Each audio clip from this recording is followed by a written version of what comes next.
Alright, start doing it. Welcome to Zenternal Music. Alright, so here's the video I actually just did. I got cut off before. Phones were ringing, all these weird things are happening, so I had to just cut off. I had other things to do. Alright, so the five kingdoms and the lie that was put on the Mashiach. Okay, so I'm gonna explain all this as concise as possible and more understandably so people can get it through their skulls and take these things serious. In history, the book of Daniel is a beautiful piece of history and a beautiful scroll because it reports of five kingdoms. Daniel sees, well, actually, Nebuchadnezzar, right, the first king of the first empire, has a dream.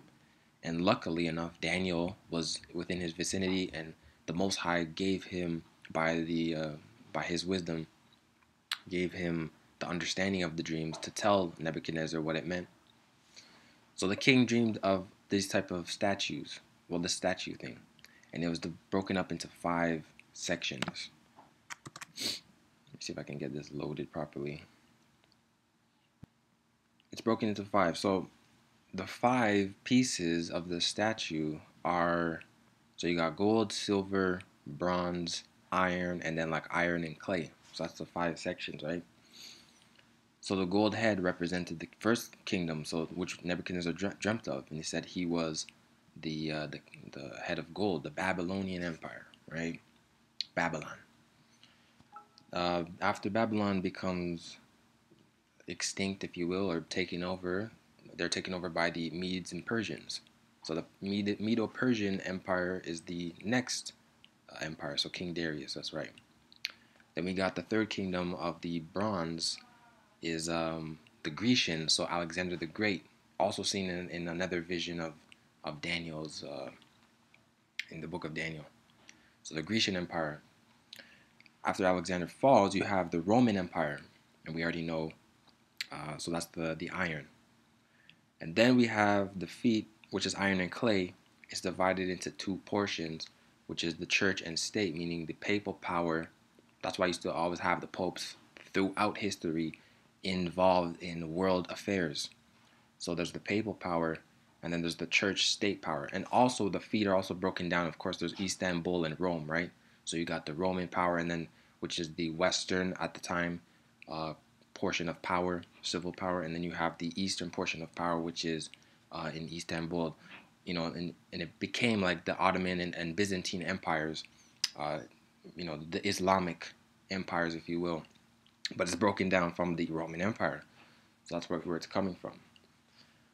Now, the portion of where we are today, what it's been for actually a long time, is the feet of this statue. That's what we still live in to this day. The book of Daniel is a beautiful book, and we still live in that time.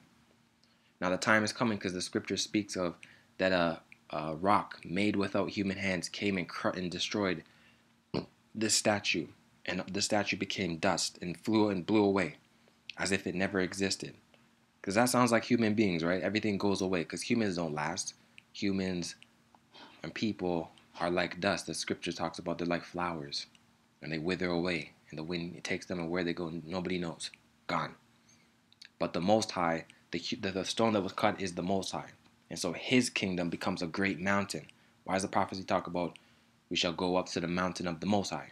Yahuwah, Elohim, you know what I'm saying? Everybody has to go up the mountain and go visit him. Because his mountain that he creates is a never-ending kingdom that nobody can destroy because he's the Most High.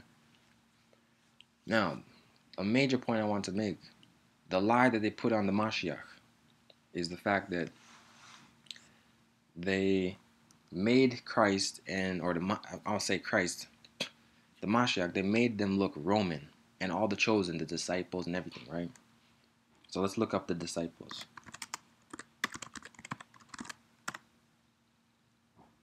Look at all these images when I typed in the disciples. Most of the imagery is going to be Romanesque. You understand? Now, why is that?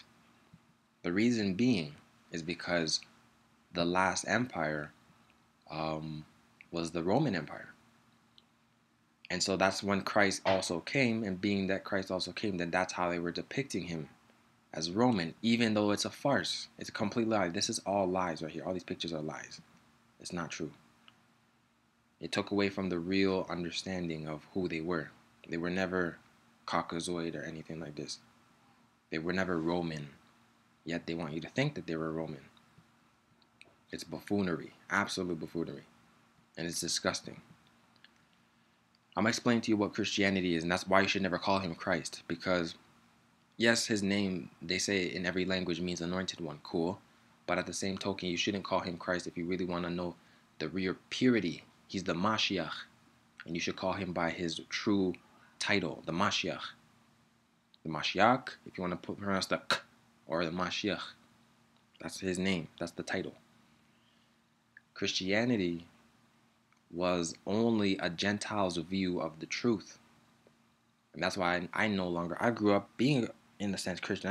I grew up being Catholic. We all were grown up in the darkness of this life. You understand? But you have to understand that Christianity itself is a view of the truth, but by a Gentile's eyes. Because Constantine in the year 300s, the early 300s, Constantine was the Roman Empire emperor. And he saw, because he became converted, he made his whole empire, quote unquote, Christian. And so he saw the view of the truth. He was watching the Mashiach. He was watching the Talmudim, which are the apostles. He was watching them. And he saw the movement. He saw a truth. But by him calling it Christianity, it was the Latin and Greek languages that were looking toward the truth. And also his view as a Gentile looking toward the truth. But really, it was supposed to be a Hebrew way of the truth that should have been spread worldwide. Yet, that's why the scripture said first shall be last, last shall be first. See, the Hebrews were supposed to teach the world, and it was supposed to be Hebrew. It was supposed to be in a pure view of everything, of the Mashiach. You know, and we wouldn't be calling ourselves Christians in Christianity today. It wouldn't even exist if things were purity. We would be calling each other Mashiachiyim, because that's what the book of Acts says.